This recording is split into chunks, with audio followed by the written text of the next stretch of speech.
Hello and welcome to Beyond Organic Wine. I'm still Adam Huss, coming to you from Los Angeles, California. Thank you so much for listening. I hope you're having a joyful winter solstice season. I'm not a follower of any organized religion. I'm more of a disorganized pagan. And I love the winter solstice. To me, all of the celebrations of any denomination remind me of how tied we are to the cycles of nature. Entire global religions tie their grandest stories of the salvation of humanity to these seasonal cycles. The death of darkness and the birth of light, as symbolized in the stories of 1,000 gods, reflect this turning point in the annual cycle for folks who live north of the equator. I love that peace on earth is one of the modern mottos of this season. I love that a tree of light has held a central place in these traditions. An evergreen, a sempervirens, a tree that never dies. I love that this is a time of feasting. The new wine is just settled enough to show its promise, or lack thereof, and we can pour out a draft of something that both helps us remember the beauty of this year and forget some of the ugliness. Of course, the fact that we can't translate this to the southern hemisphere without reversing it, and that the folks around the equator have completely different traditions historically, shows the limits of these ideas, but also our deep connection to the seasons of nature wherever we are, and reminds us of the truths we've only realized since the origins of these holy days, that we're on a one-of-a-kind planet, hurtling through a universe so vast that darkness and non-existence are unimaginable in their immensity, and that the emptiness between us and infinity is only kept at bay by a wisp of vapor. Maybe this new knowledge makes this celebration of light even more poignant. Maybe it gives us all the more reason to be grateful and to celebrate the absolutely mind-boggling unlikeliness of us all being here together right now, with a season of giving and singing and twinkling the night sky with sparkling bits of the energy that animates all the swirling, cycling, intertwining gifts that we get the incredible fortune to experience for a few earthly spins around the sun. My guest for this episode is Daniel Callan, the cellar man behind Slamdance Koöperatieve. Daniel pointed out to me recently that while my focus on wine growing for this podcast of late is appropriate and great, it might be time to do a winemaking episode. And I had to agree. And Daniel's suggestion was that we talk about how the past of winemaking may actually be its future. Because essentially, all wines made throughout history until sometime around the start of the 20th century were natural wines and were made without additives nor fossil-fueled powered high-tech wineries and wine factories. Daniel is a student of the history of winemaking in general, but in California specifically. He believes everything we're trying now has already been tried and we don't need to reinvent the wheel. We can learn from those who came before. We just have to read some books we can find at the library. He even looks at the old vines as a kind of genetic library for what does well in his region. And he makes wine from varieties that mostly don't exist elsewhere in any scalable quantity. This is a refreshingly technical winemaking episode that follows Daniel's process for making his wine in detail from harvest to bottling, as well as a look at how we can find answers to the challenges of climate change and a post-industrial world by looking to the past. Enjoy. Daniel, welcome. Thank you for doing this. Thanks for having me, Adam. My pleasure. Can you introduce yourself and I'm going to ask you to do something kind of fun for me. Can you mention all the places in the world where you have worked in wine? Yeah, sure thing. I started out actually in Virginia, of all places, the prestigious winemaking territory of Virginia. And Yep. I kind of stumbled into it sort of as a summer job while I was at university. And so I picked up a job in a tasting room and slowly worked my way backwards from there to doing, helping out on bottling lines, eventually doing vineyard work, and eventually ended up working a harvest in 2012. And just the nature of harvest work, it's very seasonal and temporary, and in my case, transient. And so when that season came to an end, my boss was like, now that you've worked a harvest somewhere, you can work one anywhere. And he suggested kind of sending out my resume all over the world. And so I did that, and I ended up getting a lot of rejections, but I ended up getting one job in Australia, and so I head down there in the winter of 2013, and kind of same thing, you know, temporary seasonal harvest help, and worked there a couple months. As that harvest was coming to a close, New Zealand was just getting going, so I hopped up to Blenheim in New Zealand and worked in a really big Sauvignon Blanc factory for a couple months. And then the idea was to come back to Virginia and work there, but I ended up actually getting in touch with a guy in Paso Robles and coming to California for the first time in 2013. Again, temporary, seasonal. After that harvest ended, I went to South Africa, which really became a home away from home. So I ended up bouncing back and forth between South Africa and California for a good 4 or 5 years, 6 years. COVID kind of, so I was doing 2 harvests a year basically, and then COVID kind of came and slowed things down and put a limit on my ability to do the harvest hop. But I left my last job in Paso in 2022 and decided it was my last chance to travel. So I went to go do one more harvest in South Africa and then hopped down to Chile to go work a harvest with a guy called Pedro Parra, and then came back up to California to work harvest at a new job in 2023. Nice. And can you say your full name and the winery that you make wine for, and the other job that you have? Yeah, so my name is Daniel Callan, and my moonlighting gig is called Slamdance Koöperatieve Wines, based here in Paso Robles on the central coast of California. And then my day job is helping out in the farming operations at a small winery called Phelan Farms, which is part of the larger Parr Collective. So that's headed and spearheaded by Raj Parr, formerly of Sandy and Domaine de la Côte and Evening Lands, and so that's his Cambria project. And what are you doing there? A little of everything, or what's the focus of your work? Yeah, theoretically, it's farming duties, and that does occupy a good deal of my time. It's on paper, it should work out well. Where my day job, I'm just preoccupied with farming, and with Slamdance, I'm able to just focus on winemaking. But the reality is when harvest comes, it's all bets are off. And so there is a little bit of overlap with me just, driving fruit and driving forklift and right. punch downs and dig outs and helping with clean presses and things like that. So we're a little bit too small at Phelan to really specialize in that way. So it's still, a very small team. We're 4 or 5 people and maybe an intern or 2. And yeah. But it's all fun. Awesome. Yeah, that's great.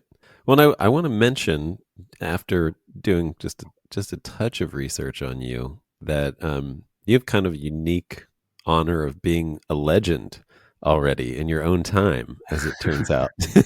You were selected as the youngest legend for the Wine History Project of San Luis Obispo County. Is that right? That is right, and that's a very special honor for me. Libby, who runs the Wine History Project, is one of my very favorite people. It's my area, my region. San Luis Obispo County has a long-standing wine history that kind of gets neglected and overlooked, I think, in the wider context of the wine industry. We kind of yep. And part of it's a thing we do to ourselves. In Paso, it's really struggled with this sort of identity crisis, in my opinion. Mm-hmm. Where historically we were a very strong Zinfandel country. Right. And that was kind of what the reputation of Paso Robles was based on, was Zinfandel and almonds for a long time. And then as sort of California wine boomed, we kind of, I don't know, it seems like we're sort of grasping at straws. We kind of rejected the Zinfandel thing, latched on to the Rhone, the Rhone Ranger identity, and we were kind of the epicenter for a lot of that movement. And, Tablas was here doing great work with that. And now we're kind of, 20 years, 30 years later, it seems like the industry is sort of rejecting that, and we're sliding back into this kind of semi-premium Cabernet, a lot of wine companies from up north, Napa, coming down here, scouting around, finding land cheaper than they could in Napa and kind of Right. appropriating it for to supply the brands up north, which funny enough is kind of the other historical identity of Paso. Was there was lots of cheap grapes that were Yeah. being Yeah. sent up to Napa over the years to kind of flesh out wines. In the same way that Lodi played a Right. supporting role for Napa. There's lots of big Napa brands that were kind of based on outside fruit sources, and so Yeah, we should do a whole. I should do a whole thing about. Well, somebody should. I don't know if it's like the thing for this podcast, but just how, yeah, like the Napa brand has been used to like support Lodi and Paso and all these other lesser known regions. And it's kind of an interesting thing. right. And yeah, I mean, I just spent the year in a county similarly neglected for its historical significance, San Benito, just north of San Luis Obispo, and Yes, yeah, a lot of similarities there in terms of just like the importance to the history of California wine and the right, complete lack of knowledge about it. right. Old Um, Almaden country. yeah, exactly. Yeah. And still, some of the oldest vines that have been in commercial production in California. I mean, the oldest vines that have been in commercial production in California. And some of, a lot of what you like to work with, a lot of these historic things, which we'll get into. But I want to ask you a little bit about, the winemaking that you do. You've, do you, with all this experience that you had, all these different places you've been, have you found yourself more drawn to the cellar or to, the farming, or do you kind of see a continuity between the both and a lack of distinction, or how, where do you fall in all that? It's interesting, and it's sort of one of the impetuses for my leaving my former job. So I was making the wines for a small brand called Thatcher Winery in Paso for a number of years, and I just got to a point of real frustration, and I was there's also a ceiling. There's a boss above me, and again, a small company, so it was Right. I was Yeah. being asked to do things that I wasn't necessarily that comfortable with, not just philosophically, but also creatively. And the wines were in some ways some of the most exciting wines in Paso, I felt like, but in other ways, I felt like we were still pulling our punches and not really pushing as far and as hard as we could go. And I just felt kind of hamstrung in my efforts there. And Yeah. so I felt like I had developed really good cellar skills. I've worked 21 or 22 harvests now, and you kind of uh, Yeah. develop your skill set in sort of a diminishing return sort of thing. And so when I left that job, signed up with Raj. It was a pretty conscious decision. I was like, you know what, I have the winemaking thing kind of down. I'd like to kind of work on this other skill set of farming, and hopefully Mhm. the idea is, one day I'll be able to. I mean, it seems outrageous now, but one day I'd like to own land and be able to farm and have my own winery, um, and be able to use both sets of skills. But I consider myself like a cellar man is what my best skill set is far and away. And I'm a year and a half into really serious farming efforts, so I'm just trying to flesh that skill set out now. So I'm more comfortable in the cellar, hoping to become more comfortable in the vineyard. I love your use of the term cellarman. That's from some old literature, old Yeah, and it's a California literature, right? profession. And it's something you should, I think people should work at, and you know, I think anything you do seriously, you should, take with a little bit of gravitas. And I don't want to be a cellar rat. I want to be a cellar Yeah. person. That's good. That's good. Well, a lot of the winemaking that you have done, specifically in South Africa and elsewhere, continuing and for Slamdance, has been natural. And want to talk it. I want to jump into that if you would like, and talk about some of the technical details, and what you see happening, and what you would like. How can we convey um, really sound winemaking principles that you have learned over 20 122 harvests to natural winemaking? Yeah. Yeah. So when I worked in Virginia, we were doing fairly safe winemaking and not, super manipulative or anything, but we were using cultured yeast and sulfur and, enzymes and things like that. Just kind of uh, where a beginning wine industry would kind of start with their winemaking efforts, is you can't be too adventurous because if you mess it up, you kind of have the ability to really set yourself back, not just yourself but your whole region if you're producing substandard wines. And so that was kind of my introduction. And then when I went to New Zealand and Australia, I saw really big industrial winemaking. I mean, Yeah.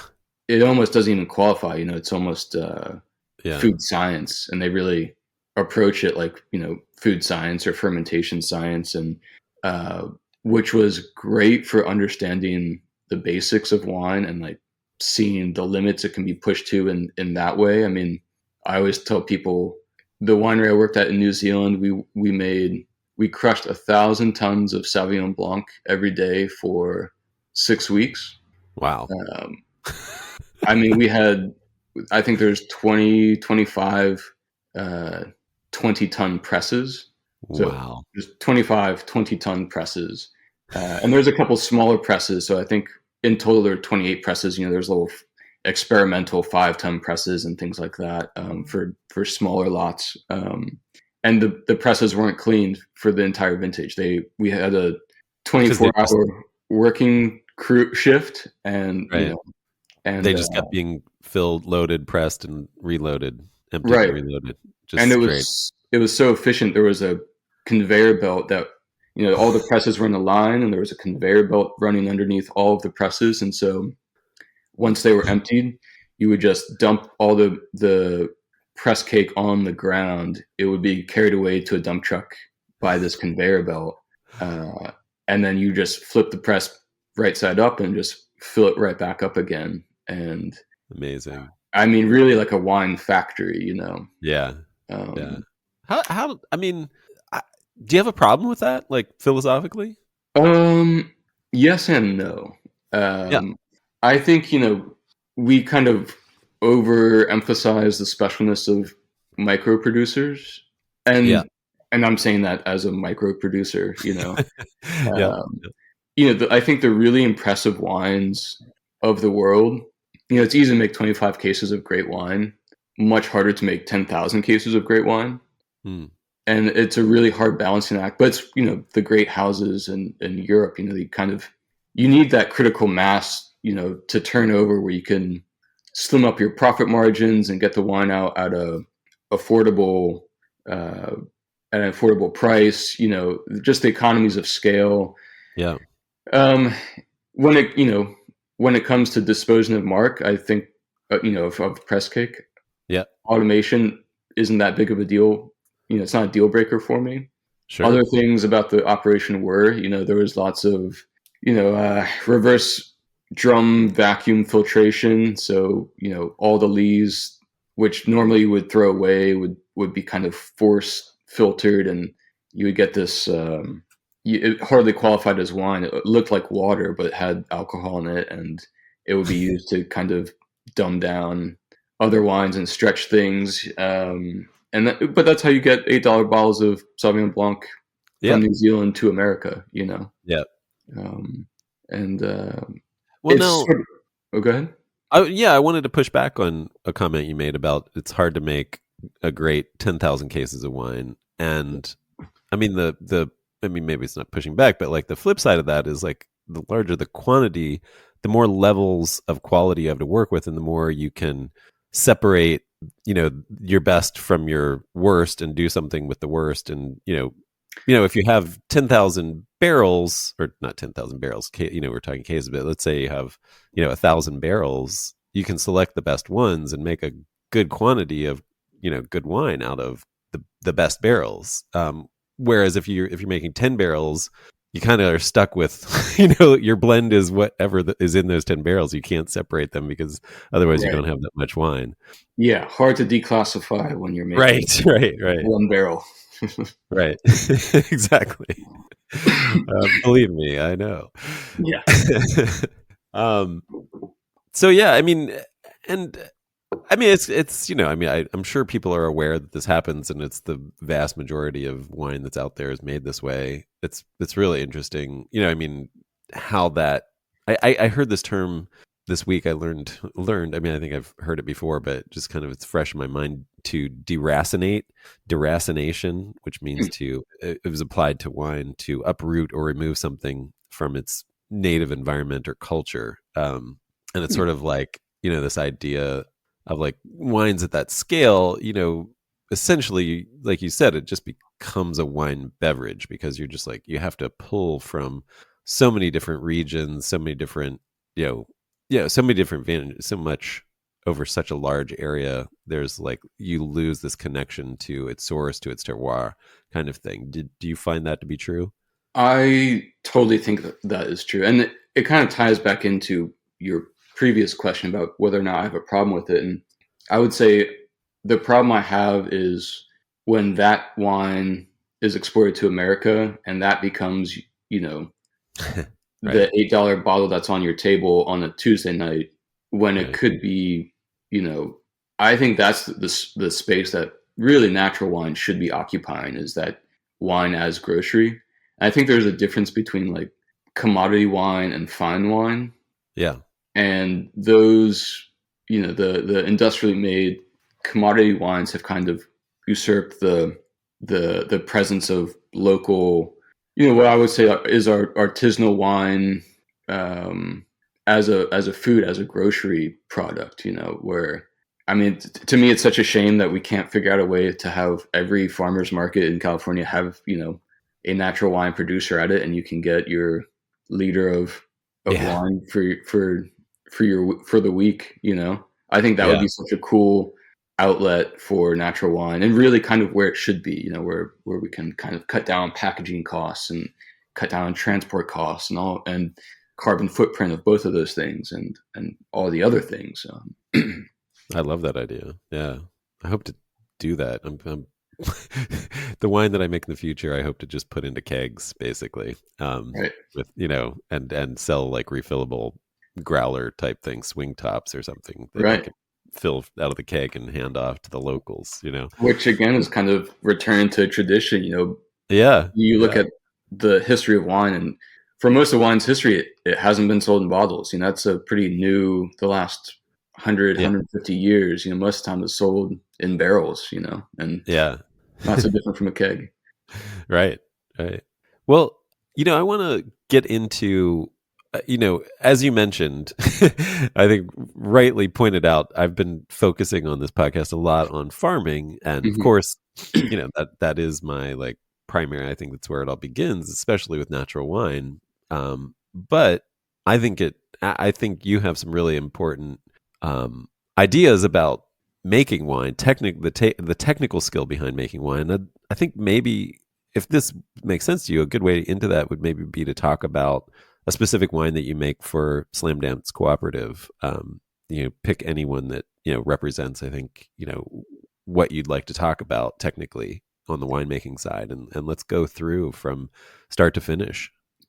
Sure. Is that So yeah? it's it's fairly easy. I only make one wine actually for Slam Dance. So Okay. Okay. Cool. The red, right? yeah, yeah, yeah. So it is different cuvées. Yeah, I had we sold that at the wine shop that I worked at here in Los Angeles. Oh, no kidding. Ah, Yeah, yeah, absolutely. So I've had it, enjoyed it. It was a big seller for us. It was kind of like our, sort of big juicy red, I would yeah, call it. Like that filled that. Since it was a natural wine shop, we didn't usually have a Cabernet, so to speak, right, but right. it filled that spot of like a big juicy red with some tannins and Yeah, table just wine. sort of like a cozy red. Maybe is a better way to put it. Yeah, Cozy red. Yeah, and it was just like really lovely and sometimes a lot more fun than Cabernet. I mean, just more interesting. Different things going on. But then, if somebody came in and was like, "Do you have Cabernet?" This would be like, "Well, try this," and see, like, and they always would. They'd be like, "Oh yeah, I'll take a glass of that." So that's lovely. I just want to throw that out there. So yeah, how do you make that wine? so I do work with different cuvées, and it kind of starts for me. this idea of trying to make a California wine. I don't want to make. I've worked Mm. in South Africa and Chile and Australia, these different places, but when I came back, I don't want to make Australian wine or even South African styled wine, or just in the same way I don't want to make Bordeaux style wine or Burgundian style wine or Tuscan style wine. I want to make California wine. And so I begin with searching out and finding parcels that are planted to grapes that only exist in California, really. So I work with things like Valdegay, Cabernet Pfeffer, Negrette, the Mission vines, Zinfandel, Petit Syrah, things that don't really scale anywhere else in the world. Right. Yeah. That's kind of the first qualifier. And then when I harvest, I bring everything in, and I'm very simple with my winemaking. I don't really use any machinery. Well, let's talk about harvest. Yeah. What are you thinking about at harvest? Do you get to call your picks? I get to call my picks. Yep. So And I'm looking.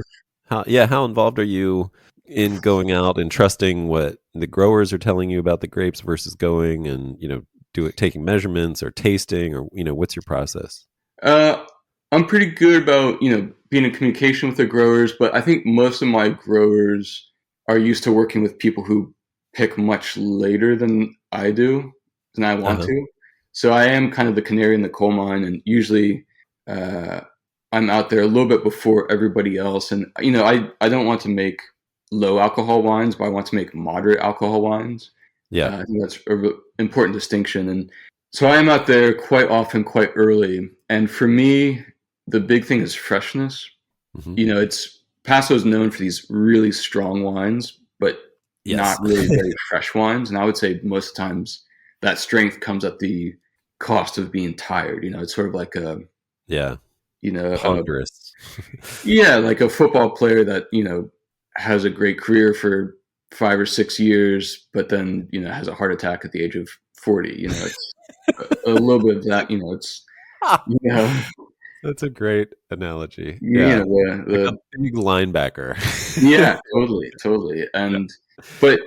And I see why people tend to do that, because it is a hot climate. Like, Yes, yeah, it's easy to get there. Yeah, like and people make a mistake. I think people oftentimes say Paso Robles and California in general is a Mediterranean climate, which it's not. It's a coastal desert by definition. Yeah. And when I worked in South Africa, I saw the same mistake. People were trying to do, the warm climate Bordeaux thing, or maybe some people were trying to do the GSM, slightly more Mediterranean thing. But the wines that were really successful were the wines that really leaned into embracing, the climate and saying, what, it's not enough to make Syrah or a GSM. We need grapes that don't do super well in the Mediterranean, but that overperform when it gets a couple degrees hotter. So it looked like at grapes like Cinsault, which is kind of a trash throwaway grape in the Rhone, and it's provides a lot of bulk wine in the Languedoc or someplace like that, and then you put it in a slightly hotter climate like Swartland in South Africa, and where it's too extreme for Syrah to really thrive, the Cinsault overperforms. So I think there's lots of grapes that can kind of do that here in California. But you need to pick kind of for freshness. And that sounds what does that mean? You're picking. How do I know freshness when I find it? When I go out and sample grapes, I see some winemakers sample and they'll take one berry and put it in their mouth and say, oh no, like the seeds aren't ripe enough yet and the flavors aren't there yet. That's not how I like to taste grapes. Like when I taste grapes, I want to take a whole bunch and bite into it like an apple. And it should be juicy, acidic, satisfying, almost like thirst quenching. And that's when I know it's sort of in the right place. If it's sour, it's not ready, but it should be like, if you were in the desert, would you want, in dying of thirst, would you want to eat that or one grape, one raisin, which would you prefer? And I want the juiciness, and it's something that I think, you can add ripeness to a wine through fermentation, and I'll get to that in a minute. But so my thing is, I'd rather pick while the grapes are still moving towards maturity before they're starting to fall off the cliff. Right.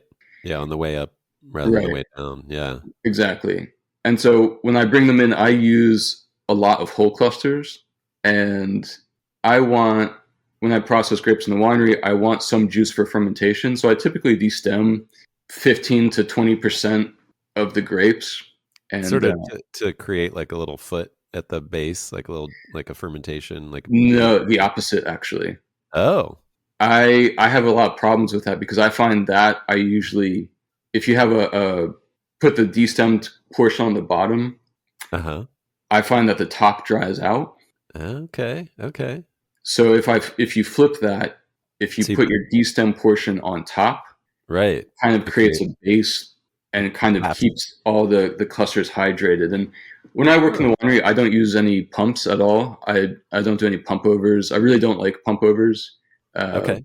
One, I think pumps are super dirty.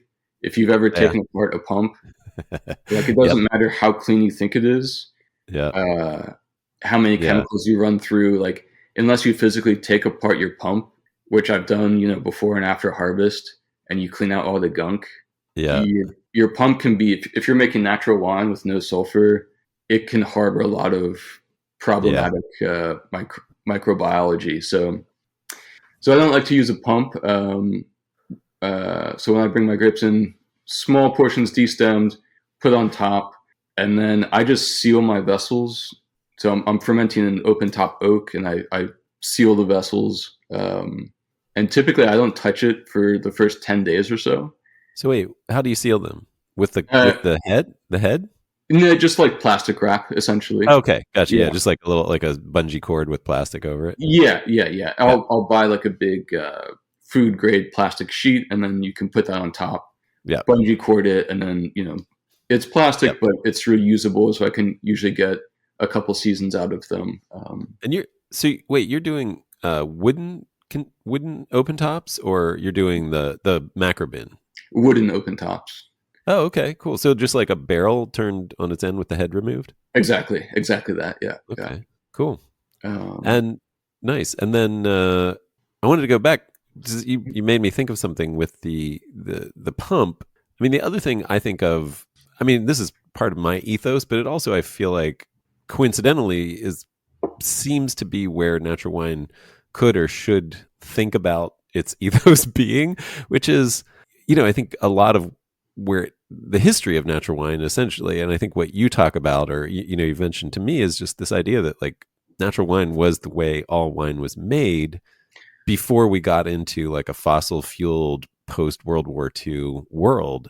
right, And if you think about it that way, like, a pump is like this, a thing that requires electricity, some kind of, a grid to be able to power it, unless you're all solar powered or something like that. Like, not against technology, but these are all things that can fail and that are inconsistent, and that are, may in most cases use fossil fuels at some level of the power generation to make them possible. And I love the idea of like being able to make wine without the use of fossil fuels.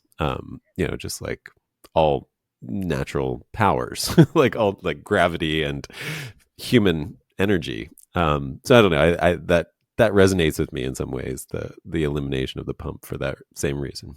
yeah. And I'll take it even a step further. And there was kind of a reason I kept going back to South Africa, and there was a reason I went to Chile as well to go work harvest. And uh, South Africa, it's not really one of the reasons I was there, but I just found a very interesting lesson was, their power grid was so overstretched that my last harvest I was there, we would have 8 hours a day of rolling blackouts. Wow. So there was 8 hours a day where we had no power, no electricity. And so making wine literally without electricity, and not even like we didn't have electricity, so we were prepared for it and knew how to do it. It was like, when your power grid is failing, how do you make wine? Yeah. And Was just having to be more conscientious about everything. Your use of power for one, but also uh, time management for when things are going, when the grid's going to go down. So yeah, Yeah, that's kind of taking your idea a little step further. And then in Chile, we were on a well, and we would typically run out of water 3 or 4 times a week, just okay. from daily operations. Wow. And Yeah.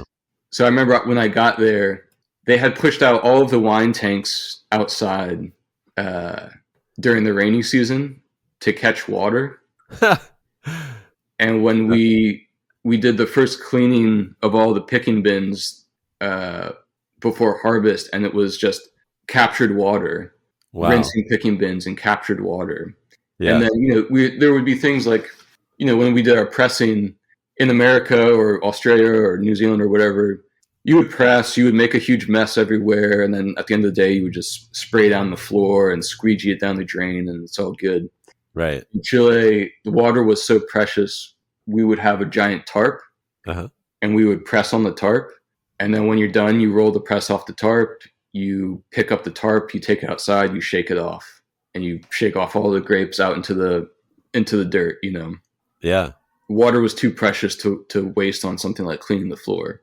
Wow.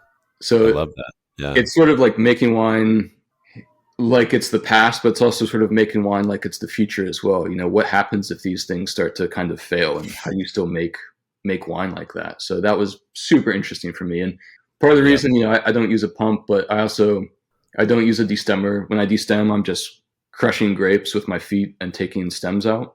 Yeah. Uh, Really? yeah, yeah. Or we've also used Like the chicken wire the thing. chicken wire method. Yeah. I don't use a sorting table. I don't use a destemmer. When I So what press, I'll get back to that in a moment. But when I press once a year, and I press everything on the same day, and I clean the press once. nice. Wait. You press everything on the same day. Yeah. How do you do that logistically? You're making just one wine and you pick everything on the same day. No, so I pick everything in stages, as it comes in ripe, and then I'll process, destemming it, whatnot.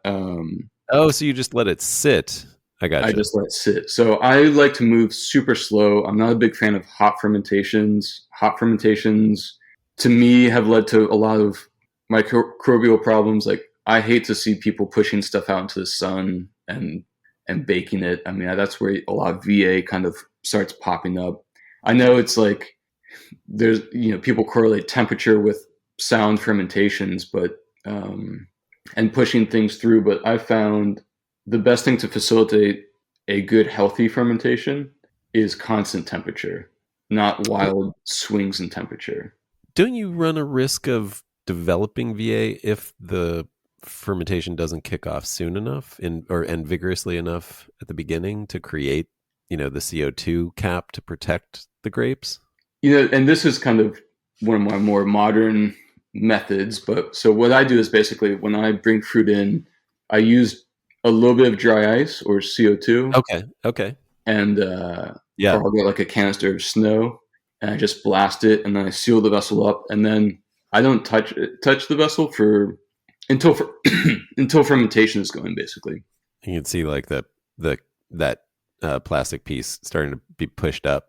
Yeah, Um, yeah. yeah. And I think people fiddle with wine too much. They get nervous and they poke it and they pull the lid back and smell it and freak out. And for me, So I you're not you're just not let worried it about like ride yeah, you're not worried about punching it down at all until you start seeing until I activity. start seeing active fermentation. And Yeah. then again, I just literally punch everything down by hand. And at that first initial 10 or 12 days when fermentation starts going, you come in, you check your ferments, I punch down by hand. So, again, I'm not cleaning pumps and all that sort of thing. I'm just like literally rinsing my hand beforehand and afterwards. And then when Well, so fermentation is done, I just seal things back up, and it works well for me. I'm working in a custom crush space, and I have a day job, so I'm kind of at the whims of other people's schedules as well. So I have yeah, to make sure.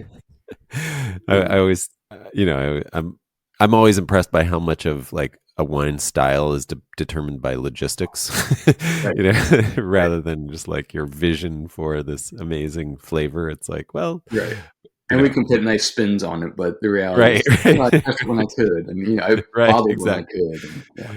Well, but let me dig into that a little bit because, like, if you could, if you had complete control, it sounds like you still wouldn't have, you wouldn't have fermentations finishing at the same time. You wouldn't have, picks coming in at the same time because you're getting, multiple different grapes, which, I'm sure ripen at different times, and from different sites potentially, or are you getting all from the same site? Are you all, is it all cellar? No, it's 4 sites spread throughout. Most of them are in Paso, and then one up in San Benito as well. Okay. Yeah. So I mean, yeah, like ripening at different times, finishing at different times. So how long are things sitting just on skins, or do you, yeah, like how long are things sitting on skins, and what does that do to the wine? Like, what are you finding stylistically? I mean, do you worry about excessive tins? Like you're using a lot of whole cluster? Are you worried about anything? Are you managing those concerns in any way? So my entire 2024 vintage is still sitting on skins and stems right now. Wild. Okay. And I finished picking September 10th. Wild. Okay. Well, there And you go. my fermentations take a long time because I am fermenting at 55, 60 degrees ambient Okay. cellar temperature. So the ferments will get up to 70 or so. But so the fermentations do take a month, but Yeah. then, Still, they're sitting there for a couple months. Sounds yeah. like. Okay. And so And it so you're kind just doing, yeah, because I mean, isn't that, I think that's the case with maceration. If it kind of peaks and then declines. So if you, like, in terms of extraction. textures and things like that, extraction, like you'll get, if you'd pressed right at the end of that month, you might have like these crazy tannic wines, but 2 months later, a lot of that, because of the longer maceration, has started to resolve and soften. Is that what you're Right. finding? Yeah. And so it kind of comes back around to my picking decision. Like I can afford to underpick the wine a little bit as far as ripeness goes. Okay. And then because my fermentations are super complex and because my maceration is so long and because I'm using stems, I kind of fake that. Right. Right. You Right. know what I'm saying? Like that. Yeah. Yeah, you're getting extraction that you wouldn't necessarily have from, like, like an early pick Your normally. body texture, and that, Right. that kind of shift of pH, from all of my grapes this year came in between 22 to 24 bricks, and everything came in at 3.1 or 3.2 pH. And Wow. people in Paso often say, like, oh, you have to wait for the acid to drop out, otherwise the wine will be undrinkable. Right. But you're also got stems Right, soaking there for a couple months, so that helps, right? So what are right. your, what have you had any testing done on this, where they are now in terms of pH? No, but in the past, I've usually picked at similar pHs, and the wine usually finishes around 3.5. So I'll see a Yeah. shift from 3.2, between skin, potassium soak up, and stem soak up. And Um, malolactic. Malolactic, usually I'll end up around 3.55 or something like that, which That's to me is beautiful. like right in the Beautiful. range of Yeah, that's like 13% perfect. alcohol, 12.5 alcohol, Yeah. 3.5, you know. Beautiful. Um, and so that to me, like, and to me, Well, I have a lot of people in Paso have kind of gone the other direction where they're like, okay, well, in order to get fully ripe flavors, we need the pH of the grapes when they come in to be like 3.7, 3.8. then they have to add tartaric or something because they're at 4 by the end of Right. And fermentation. water, they have to water Yeah. back. Yeah. And, it's kind of, and then on top of that, it's from my problem with the style of Paso is, you know, you look at something like New Oak barrels, and what does New Oak do? Like, where does it work really well? It works well in Bordeaux. It works well in Burgundy. These marginal climates where you don't always get fully ripe grapes. Oftentimes, you have to Right. capitalize. You have lots of green flavors. And Right. what does a barrel actually do? It adds sweetness to a wine. Yeah. It adds vanilla. It adds caramelization to wines. You kind of get that, that perception of sweetness and that perception of ripeness, which is Right. super useful in marginal climates. In a place like Paso, where ripeness and sweetness and fruit are not, those aren't our problems. We need like savory elements in our wine and herbal elements to make them, fresh, Flex. to offset the Yeah. fruitiness. Yeah. So putting new oak barrels and tacking on sweetness to a wine that's already sweet, whether it's actually residual sugar sweetness or whether it's just the perception of fruit sweetness, new oak barrels doesn't really work. I mean, it's why stems work so well in hot climates. Is it, it's Yeah. sort of like putting a little bit of, like putting a cucumber in your water. You get that savory herbal element to it. That's a really good example.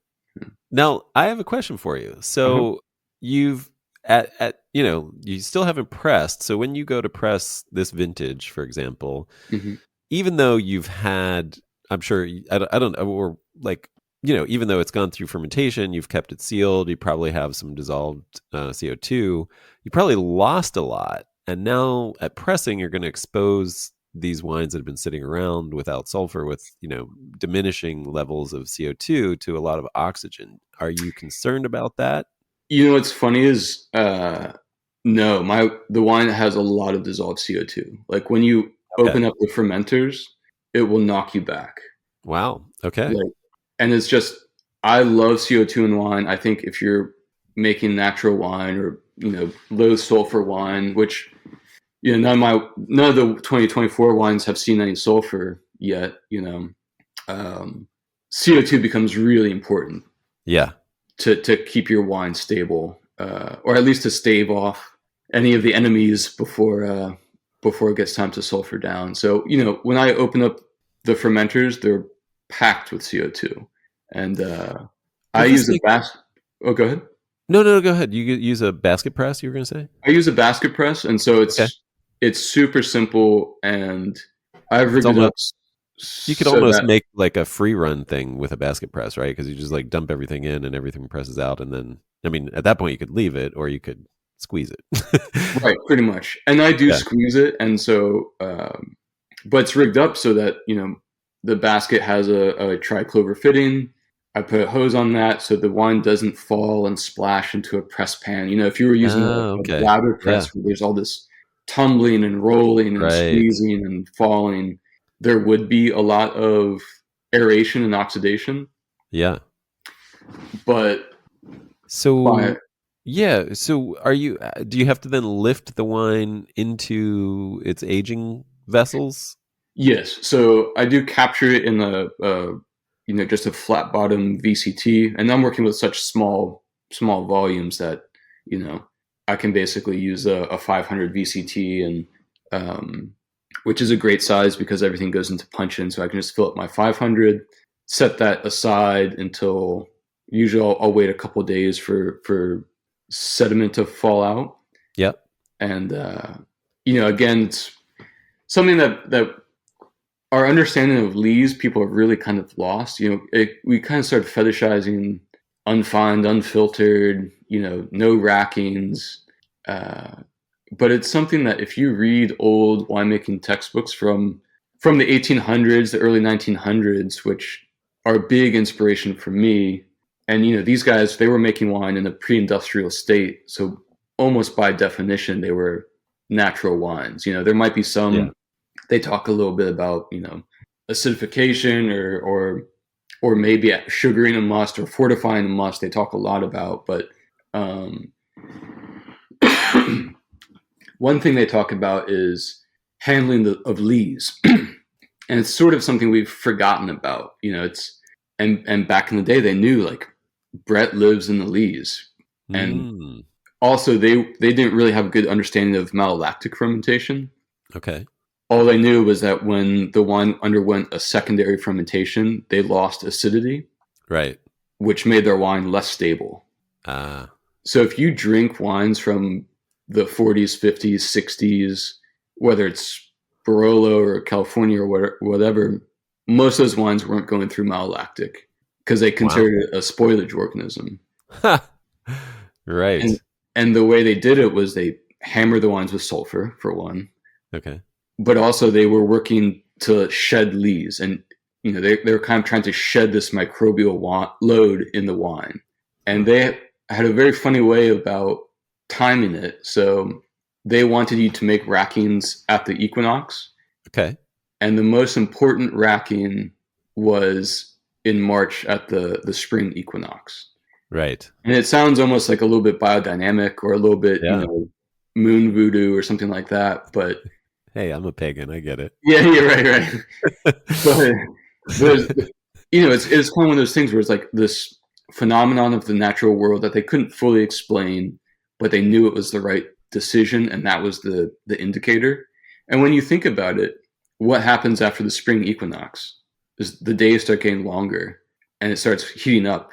Yeah. You're entering spring, and they would notice that the wines were re-fermenting in spring. Right. So if they knew that if you started re-fermenting without shedding your lees, all those leaves would be kicked back up into suspension, and that's when Brett would wake up or Mallow would wake up.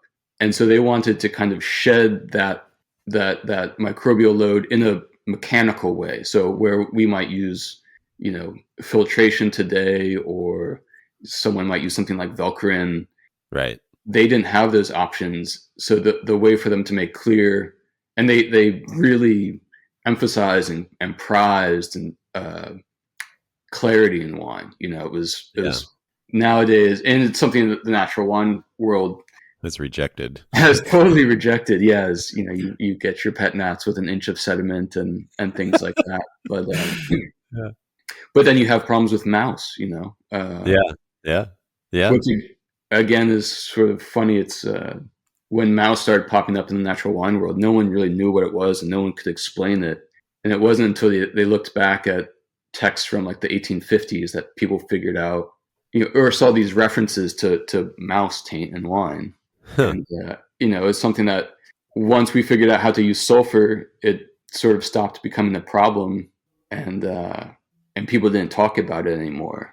Right. And I love these old books, and I think about that scene in Good Will Hunting where he's at the bar and he's like, you spent $150,000 on an education you could have gotten for $1.50 in late fees at the public library. Right. Yeah. And it's a little bit like that. Like there's so much old information pre-industrial. I think it would be really useful for natural winemakers to look at. It might avoid a lot of the common problems just by doing a little bit of research. So shout out to public libraries. Yeah, totally. I have to say that for my wife's sake. Is she a librarian? Or? She's currently at work at a public library. Yep. Amazing. Good. Doing the good work. Yeah. All right. So how are you choosing to deal with lees then? So the other thing I was going to say is, I think there's something to be said about the vessel that you're fermenting in. Mm-hmm. If you think about a barrel on its end versus a macro bin, like, seems like there's a lot less exposure to oxygen throughout the fermentation in your vessel, and potential for retaining a lot more CO2. I mean, it might be not a lot, but at least some percentage. It seems like it's a tall, narrow thing with a little, bowed element versus like a broad, wide thing where the depth is actually less than the width of the must.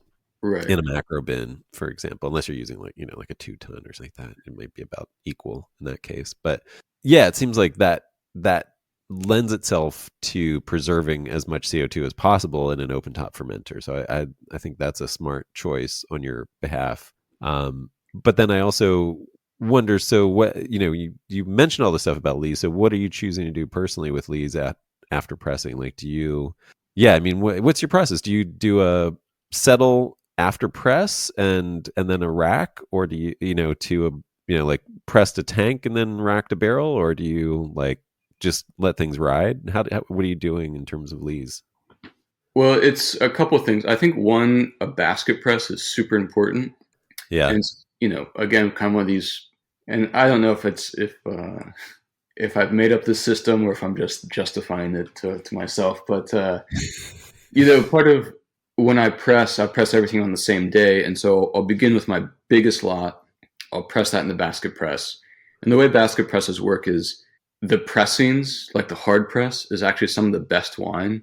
Mm. The early pressings are pretty cloudy. Right. Yeah. It have a lot of lees. Yeah. And you're right. The way the basket press is designed, it's as you're pressing, you're kind of filtering the wine through. Yep. The grape skins, and it becomes actually quite clear by the time you're pressing with any pressure at all. And so when I finish my first press load, I just throw my second press load on top of that, and then I'm filtering the wine through that press cake. And so as I keep going, I keep getting pretty clear wine. So I am getting a lot less lees than I would in say a bladder press where you're pressing, deflating, tumbling, repressurizing. Um, so that helps. And then I do wait about a week before I go from tank to barrel. So that's kind of my initial lees shedding right there. And then Okay. when I barrel down, Yep. and I'm very anal about not moving the wine, not moving the barrels once the wine hits barrel. Yep. And you look, and when I went to South Africa, when I was in Chile, these, like, we didn't have forklifts in either location. Right. And when we use mostly concrete tanks in Chile, which, you're not moving by definition. Right. um, and, and in South Africa, all of our wine stacks our barrel stacks were stacked by hand and chalked by hand. So we didn't have barrel racks that you could pick up with a forklift and easily move around the winery. It was like once you filled those barrels, they were set. And you look at the old world and how wine production was done, people weren't moving wine around. It was Right. recognized that you wanted the wine to be still, literally to rest. Right. And it was one of the things that when I was at Thatcher in Paso, when I came on board, the typical protocol for topping wines was to pull down every single barrel, lay it out on the crush pad, and top on the crush pad. So a couple of things, I don't know if you've ever moved barrels of wine with a forklift, but you can, like, especially if it's time for the barrels to be topped and you're moving them around, you can hear the wine sloshing around inside the barrel. Yeah. Oh yeah. Which, again, like, by definition, you're stirring up the lees. Right. And then you stick it out on the crush pad. You might start at 7 in the morning, and then if you finish by 3 p.m., the temperature swing is pretty noticeable. Right. And you'll see, you're topping barrels and you're looking backwards, and the barrel you just topped has started re-fermenting and it's pushing wine out and making a mess everywhere. So I try to avoid that. And so when I go to barrel, I don't move the barrels until it's time for racking in the spring. Yeah. And then when I do make the racking, and I try to do it, in March, usually the equinox is around the 20th. So I try and make it before that. And it's amazing. Like, when you haven't moved a barrel and you make the racking, the lees look like packed clay at the bottom of the barrel. Yeah. Whereas if you move it around a lot and you make a racking and you look in there, you're like, there's lots of, like, fluffy stuff. It doesn't, when you make a good clean racking, you should see a small pool of red wine at the bottom, which you're kind of giving up, sacrificing. Yep. A small pool of clean red wine, and the rest of the barrel should be caked in lees. Yeah.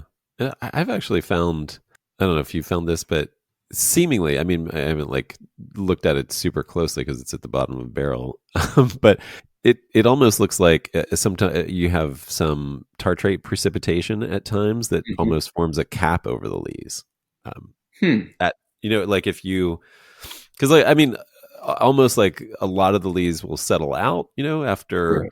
malolactic, and then if you have just, like, some cold weather or whatever, if just cellar temperature is cold enough at a certain point, you almost get like a cold stabilization that, I get some precipitation. I don't know if that's every time. Maybe I'm thinking of specific things where I've worked in carboys and put them in a cooler or something like that.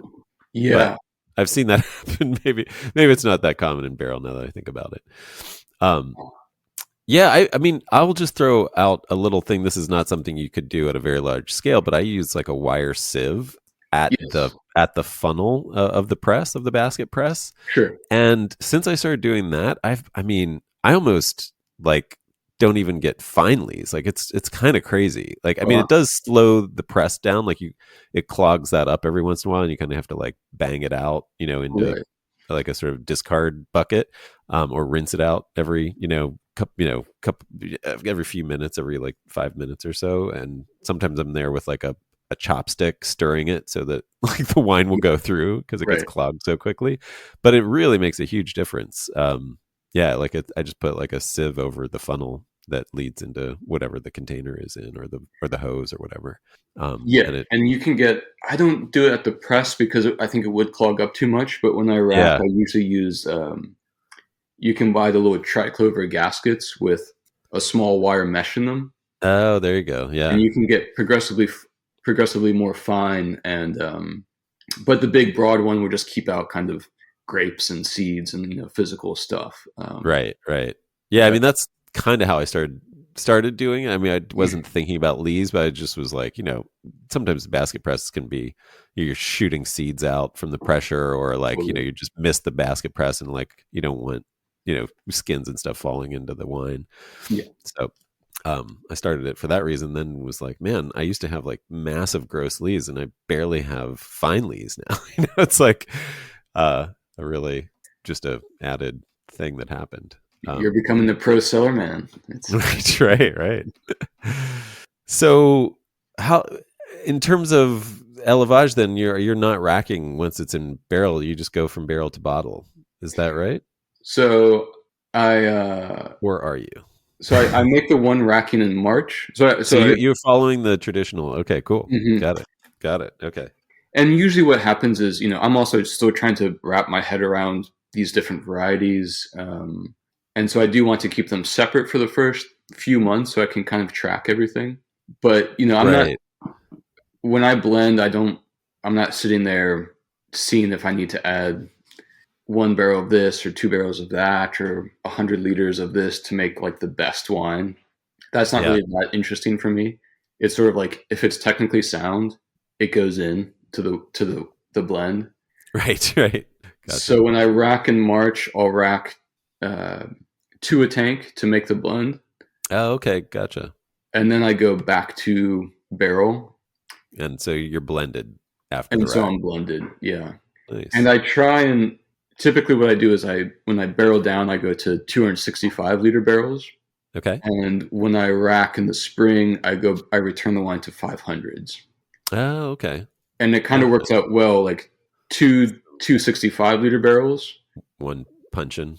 make one punch in. You have a little bit of lees loss, but you Right. have like that kind of 15 liters built into each barrel. Nice. Yeah, And that's the smart. the 265s, they're thinner staves, they're smaller barrels. There's more actual Breathing. surface area breathing. Yeah, Yeah. surface area of the wine in contact with the wood and breathing. And the wine is young. It's still uh, uh, has a lot of energy and can still kind of absorb a lot of oxygen. After I'm blended, I kind of want to tighten things up, so they go to the bigger vessels. Another thing that I have found really useful, and I can only get away with it because my fermentations are so long, or my macerations are so long. When I barrel down, I hard bung everything. So I hate fermentation bungs. Like they're so gross. So many times you pull a fermentation bung out and there's just film yeast caked all over the inside of them. Yeah. Um, and so because my like active fermentation has subsided when I'm barreling down, I can put a hard bung in, and there will still be a little bit of fermentation, or mallow fermentation will be creating CO2. And again, it's kind of doing that thing of like supercharging the wine with CO2. Yeah. It's not Right. being expelled through the fermentation bung. And so, Right. if I It's pop it's my bungs, oftentimes there's a little bit of positive pressure, but I'm very happy when that happens. It's yeah. usually not enough to like blow a bung out, Right. but it is enough to kind of saturate the wine with CO2. And then I feel much better when I move it around in the springtime for racking. I just feel like I have that little extra layer of protection. So, how are you handling topping up? How often do you top up? What's your philosophy about that? Um, I like topping up. I usually do it every 3 weeks or so. Okay. Great. Um, Yeah, I like it too. I've heard of people who were just like, they barrel down and, you know, hammer the bung in and then they don't touch it for until bottling or something like that. And that's kind of like a philosophical choice. And I've heard people have had success with that, but I tried that and like, basically lost. over 5 gallons of wine out of it. So you have this massive headspace, and that's Wow. just in a barrique, Yeah. and then the wine started getting mousy. And as soon as Mm. I topped it up, I mean, I had to add a whole, carboy to Yeah. the barrel to get it to full. And a week later, mouse was gone. And I was just like, well, that to me seems like a pretty Huh. straightforward solution. Just keep it topped up. So I'm pretty religious about every 2 weeks for me. Now, since I had that experience, it was just like, yeah, I feel like I tried and did not like the results, and so Yeah. I go the opposite direction, just like really, really vigilant about lack of oxygen in the barrel. Um, Yeah. And but especially when the wine is young.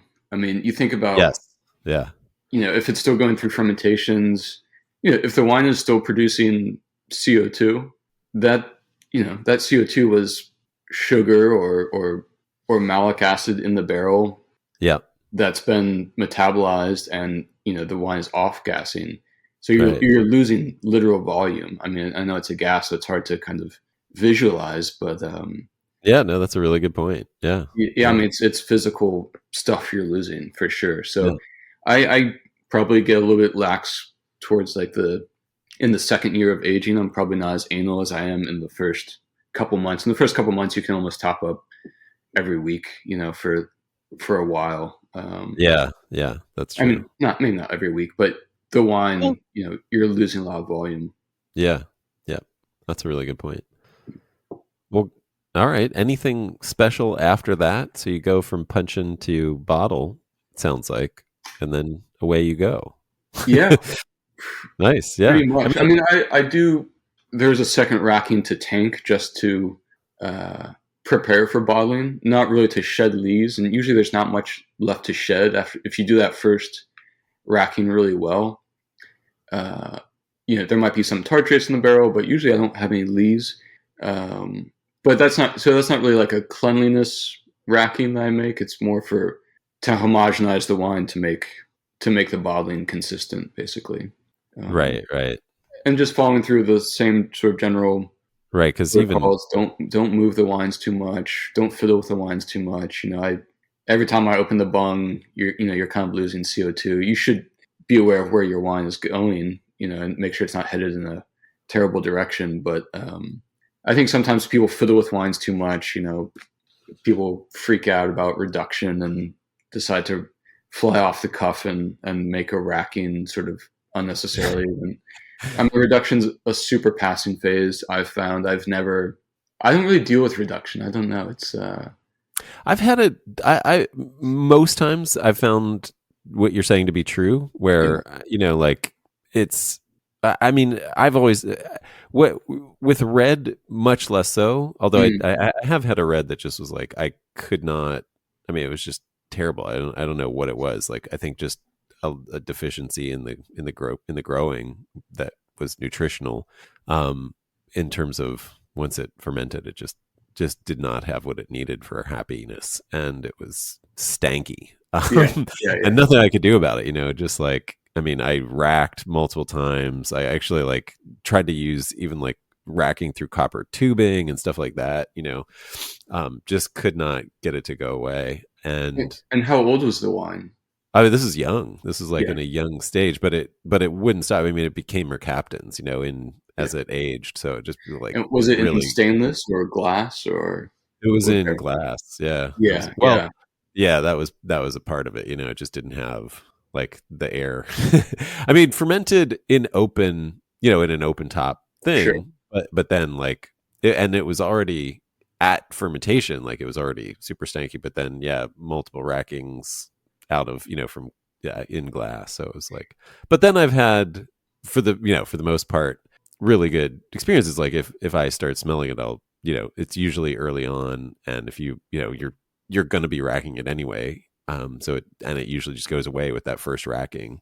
But I have noticed that it's more so true with red, whereas like with whites and rosés, where again the fermentation is off skin. Mhm. For the most part, you lack that nutritional element for the Mhm. yeast and microbes to feed on, and so you get stressed out fermentations a lot more. and so I've found it more of an issue with those. I don't know if that resonates with your experience or not, but Yeah. Yeah, I don't really deal with reduction ever since when I was working in wineries where we would use cultured yeasts, we would I would run into reduction a lot. Um, but ever since I started working at wineries that were using wild fermentations, I think the nutrient level required is so much lower. I haven't mm, really seen it. Even at yeah, Thatcher, we had a vineyard that we planted and we're working with for the first time, and we never really ran Yans there, but we decided to run Yans just to see what was up and if we should do something. And we got Yans of 80. yeah, not super high. No, I believe I think the enology companies will tell you it should be 200 or 300, Yeah, 200. Yeah, I think you're right. Yeah, and and they will tell you that something at 80 will not go through fermentation, and it went through just fine. And so at that point, yeah, we're like, okay, so like Yan isn't really something we need to pay attention to. I'm not saying that's right. for everyone. If you're making a lot of wine, maybe probably you want to check it out, but I think also the way I'm making wine, where I'm fermenting in oak, Mm, the oak breathes not a lot, but more than plastic, more than glass, more than stainless steel. And I right. think if the wine gets to a point where like the yeast need more oxygen, they'll kind of pull it through the wood. Do you know what I mean? Like, Yeah, it's there for them if they need it. Yeah, yeah, if they're creating an oxygen desert in the barrel and they need more, that oxygen is going to kind of permeate in through the wood. So they have to work for it. It's not like blasting them through with a pump over, but um, yeah. So reduction isn't really something I've run into. I yeah. think No, I think fermenting wood is probably a big. say that again. I think fermenting wood, like for white wine, Right, right. and in South Africa we only made white wine, but it was all fermented in either wood or concrete, and so again, there's like porous vessels. Um, Whereas if we were fermenting in stainless, maybe we might have run into some reduction issues. Mm. Yeah, I think you're right that natural fermentations sort of find their own way. Like they just proceed at a pace that is less stressful. So it's yeah, you don't get the signs of stress in the fermentation. Right, right, Well, and and this it's is go go ahead. ahead. No, go ahead. I mean, if you want to finish that thought, because I was gonna. Yeah, and for me, reduction is also like you should, especially in the early stages of a wine's life, you should be flirting with reduction a little bit. It's in the end, Flirting it's with. strength in the wine, its ability to. I know mercaptans can get fixed and things like that, but I don't know when people freak out and make like really big course corrections because of reduction. Those course corrections are going to have big effects later. Yeah, yeah, If you're hammering the wine with oxygen young, yeah. it kind of shortens its lifespan. You know. Well, I mean, there's the school, like the Clark Smith school. I don't know if you know Yeah, his yeah, about building that tannin souffle, and that all has to do with like oxygen introduction early in the life of the wine. yeah. But I think But how but much of his wine are you drinking? I mean, he's a brilliant guy. I love his book, but you know what I mean? Like, that's a fair question. um, yeah, right on. And I will say, I mean, having listened to your process, I'm all the more impressed with the wine because I remember your wines and I remember really enjoying them. Like not that this process would make a wine not enjoyable, but I mean, like a lot of this is not surprising, but it's unexpected based on the sort of style that you end up with, which is, like I said, like a cozy red. I would describe it as a cozy red, like really approachable. I hate that word approachable. I think it's, I think that's like, it's, like it's a really flirty red, that, I think, like I said, we would recommend it to people who were looking for something that was safe. like something safe. Yeah, And I wouldn't describe your wine as safe. It was like you said, it's balanced, it's food friendly, it's like that moderate alcohol. Like it really is just like like a beautiful all purpose red, with distinction, if that makes sense. Um, it's funny because it's something I think about a lot because the wine kind of has a hard time fitting into a camp. It's on the one hand, it's not really edgy enough to be in the natural wine camp. Right, right. I know. Yeah, I know exactly what you're saying. And on the other hand, it's not extracted and How hard? smoked enough to be in like Right, the right. passive wine. And Yeah, so you're kind of screwed. This was my 100%. this was That don't my help. mark. Like, This is my failure as a winery owner too. Was like, I'm gonna make natural wine for people who don't like natural wine, and then right, it turns out there's like two of them. right. Like there's like, Technically oh yeah, sound natural wine. Yeah. right, right. Um, That but could, I mean, that was my, going into it, I was like, I don't want to make wine of extremity. right. Extreme wines are, They're novelties in a way. and they're winemaker.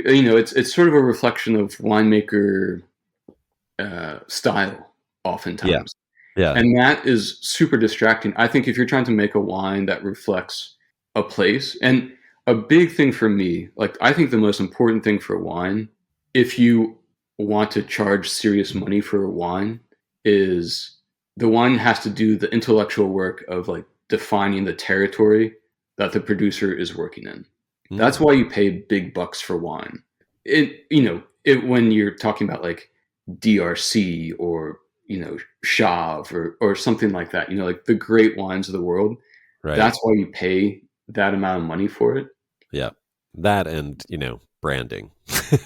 Well, and I mean, but there's a difference between like those wines, which I consider to be like fine wines, truly fine wines, versus cult wines, where you're Ah, also paying totally. big money for, but Right, right. they're kind of, and it can be cult wines made with extreme intervention, where it's like a process of reverse osmosis and sweet spotting and like all of the Right. things we hate about big wine or parkerized wine.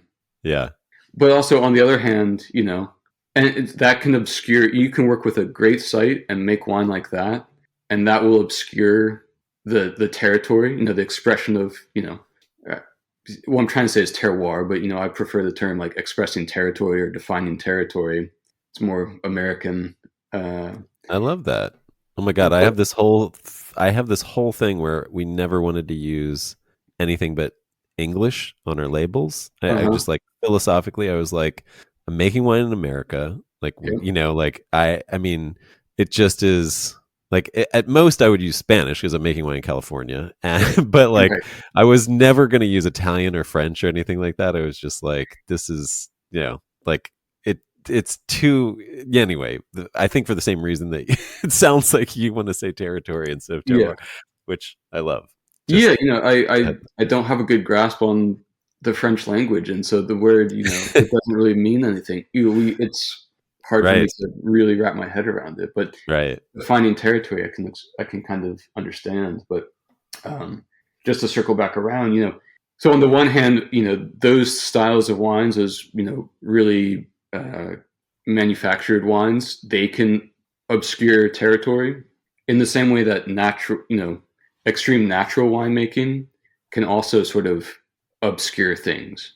right, And I would say like a great site you should be able to see a truly great site through either of those things. Sometimes you have like wines that are just made with a heavy hand and the wines are still amazing. And sometimes you have a wine that's made probably should have had a little bit heavier hand right. Yeah, and it's still amazing. yeah, yeah, Like great sites can kind of, to an extent, shine through a little bit. And to another extent, the winemaking can obscure them. But I'm trying to kind of remove those aspects as much as possible, which is a exercise in futility probably. But uh, yeah, and I feel like that's a wine that Paso doesn't really have. Is like, I mean, you sell wine. It's if you had to sell someone a bottle of Paso wine, what would you give them? What is the defining wine of Paso Robles? Which You're I think asking you me a could point to wines in the Napa Valley or Sonoma or Santa Barbara and say, this is a great expression of Santa Barbara, of Napa, of Sonoma. For most mm, regions in the world, you can find those wines. And in Paso, I think it's hard. yeah, yeah, that's true. There's the Justin Dow. Cabernet thing going on. There's the Tablas Creek Rhone Rangers thing going on. There's like Yeah. the Saxum, which is sort of a different take on the Rhone Yeah. styled wines. And There's Giornata, like the sort of yeah, right, which Italian. is I love Brian Teresi and I eat a lot of his pasta, but it's Yeah. Calatal. It's Italian style wines in California, and I want to make California style wines. And so the wine I make, and part of the reason I chose the grapes I did is all these grapes were in California before Prohibition, and that's important to me.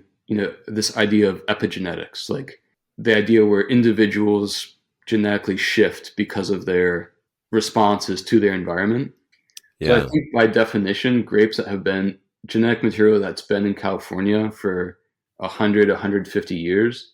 I mean, just from a winemaking technical point of view, it's like maybe those grapes are better expressing California territory than a clone of Cabernet that was in France yesterday, went dormant, they took a cutting from it, and it woke up today in California.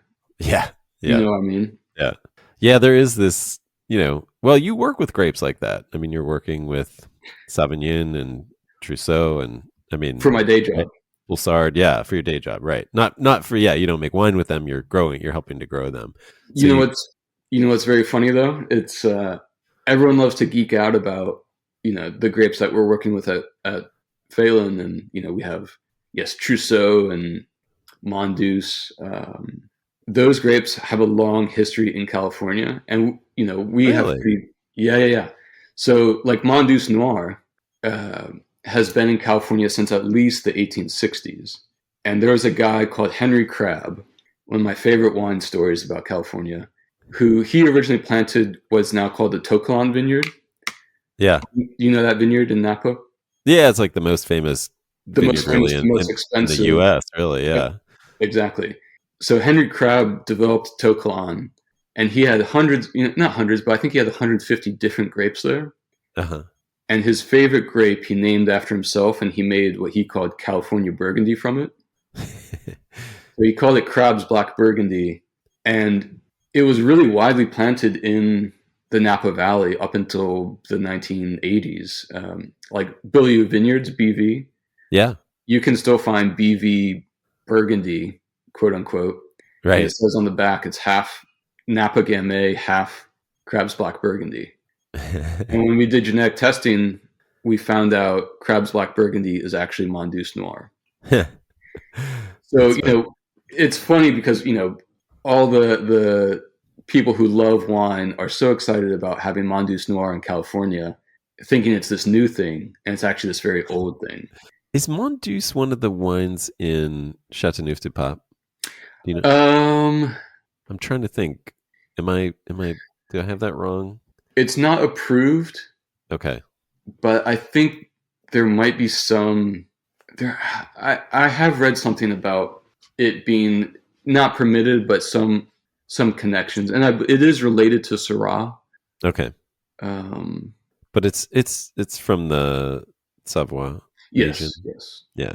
Um, you know, I'm just throwing my little plug out there, but a couple grapes that have been in California since the 1800s and that maybe were removed but are starting to make a comeback are things like Catawba and Lenoir, hmm some other hmm hybrid grapes, some Black Spanish, those kind of things that have, it's funny when you go back in the history what you might find as a really great California grape with epigenetic history right. and yeah, fun stuff.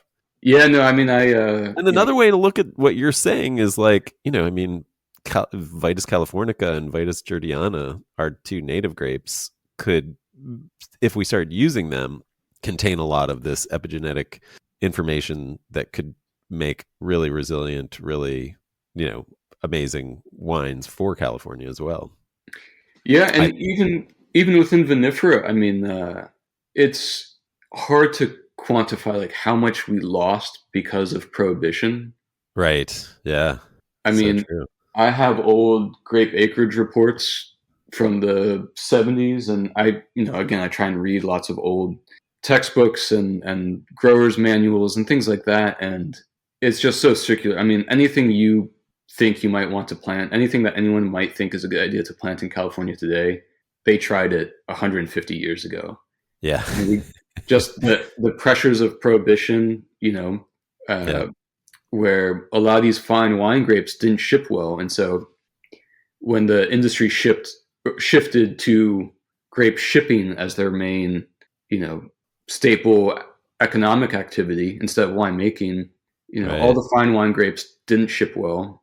The things that did were Zinfandel and Alicante and Thompson Seedless, and so it caused this massive shift in diversity. It really pigeonholed things. But if you think Tempranillo is a great idea in California and you want to import Tempranillo, there's Valdepenas was one of the celebrated grapes in California back in the 1890s. It was already here, and people thought was a good idea, and tried it. Sorry, Valdepenas and Tempranillo are the same grape genetically, but and you can find it for anything. I mean, yeah, Yeah. Trousseau was called Bastardo. It's been here forever. Cinsault Right. was called Black Malvoisie. There were thousands of acres of Cinsault at one point, which I kind of have a special fondness for because of my time in South Africa. But Oh, nice. and that's why I went to Chile as well. Was the grapes they grow down there were the Mission grape and Cinsault. And so Wild. kind of a very Yeah. interesting story of how They call it Pais, the mission grape. they called the Mission grape Pais. So it came in through Mexico and then went south to Chile and Argentina and then came up north to California. Yeah. Do you notice clonal variation between the Chilean Pais and the California mission? Like, do you? It seems to me like the stuff up here is more varied. Yeah. Down there, it seemed much more consistent, Yeah. Yeah. which was weird because the vineyards are definitely older down there. There's vineyards that are 200 years old. Well, that might be why. I mean, maybe it's they planted and it's been a consistently where I feel like some of the stuff here might be seedling mission. Yeah, I think so. Yeah. So it's like, yeah, No, there's lots has of like speckled Skittles looking yeah, yeah, yeah, mission vines up here. yeah. Whereas down Interesting. there it was definitely like red grapes. But Right. Yeah. Yeah. I mean, they called it like, I mean, I think in Bolivia, it's like Negro Criolla, I think, or I does think that so. ring a bell? Yeah. Yeah. So it's like even has dark in its name, whereas here you see a lot of mission that's like really like a blush pale, even at, full phenolic ripeness, you might even still see some green grapes on the cluster. Almost like some clones of Grenache are like that, really light skin color. I don't know if you've Yeah, seen that. Do you see that? definitely. Yeah, I helped prune the Lone Wolf Vineyard this year and went down there for harvest, and Yeah, we that's what work I with was a thinking little bit about of too. fruit for Well, for sure failing there are seedlings there. Yeah, for there's sure. definitely seedlings there. But I've seen it in other places as well. Like, but again, could be similar. They're really old vineyards that were, for a period of time neglected and might have sprouted up on their own, a few little plants here and there. Yeah. Yeah, but again, epigenetics. I mean, Yeah, kind that's what of. kind of, yeah. I mean, seedlings, I think, are the future in various ways. Well, and so not to invert your story, but when I was working in South Africa, one of the grapes that's super unique there is Semillon Gris. Mm, So okay. it's red-skinned Semillon, Interesting. just like Right. you would have, the difference between Pinot Blanc and Pinot Gris or Pinot Noir. Yeah. And essentially, you only found it in old vineyards, and when they planted the vineyards, they would be Semillon, and then usually within 40 or 50 years, they would start to see random mutations in the vineyard where some of the vines would start producing red-skinned fruit. And I think that's a really strong indication of how quickly epigenetics can work in grapevines. Like it's a very obvious example where, because other than that, it's sort of theoretical. Like, okay, we're taking this clone, but like maybe it's different, from the neighbor's cuttings, but we can't really prove it. Or you can, Right. but like it's sort of anecdotal. Right. When you see a Semillon vine start having red fruit, that's a pretty obvious, undeniable shift in genetics. Do you know what I mean? Like it Yeah. has to be Yeah. Yeah. special and Yeah. um, Yeah. That's really yeah. cool. Well, cool, man. This has been a lot of cool stuff. I love the idea that you brought up that, the past of wine actually will be the future of wine. It's like, and to think that way is kind of, I don't know, I think that's a really, really lovely way to put that. Yeah, Um, it's been the last 120 years really that the wheels have fallen off of agriculture and winemaking and wine culture, and I think there's just a lot of lessons to be learned if you look just a little bit further back than that. We don't have to reinvent the wheel with all of these things. There's a lot of lessons to be learned from just a couple of generations ago that we've forgotten and kind of willfully are neglecting as well. So yeah. Well, if people want to get in touch with you or try your wine, how would they do that? best way to get in touch is probably the gram is Uh-huh. pretty easy. So it's just Slamdance Koöperatieve Wines And that's Slamdance is one word and cooperative with a K. with a K, and it's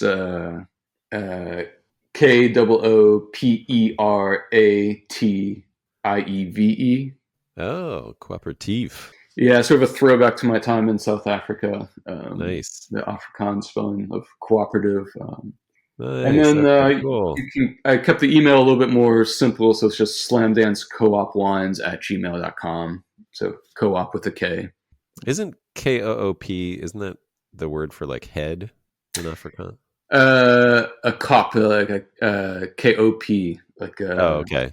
it can be a mountain or if you have a Okay. cold, they call it a snot cop, which is a snot head. Nice. One of my favorite Love it. Afrikanisms. Love it. Awesome. Well, thank you so much, man. This is great. I love this conversation. So Cool. Well, it's a little bit meandering, but I hope you got some good info out of it, and I definitely enjoyed sharing the time with you. So thanks for having me on. Thanks again for listening. I hope you enjoyed that as much as I did. I want to thank all of you who support this podcast through donations, Patreon subscriptions, sponsorships, or just posting a great review and telling a friend. You make this podcast possible, and I'm honored and humbled and inspired by your support. If you'd like to support this podcast, you'll find links to all the ways you can support it in the show notes.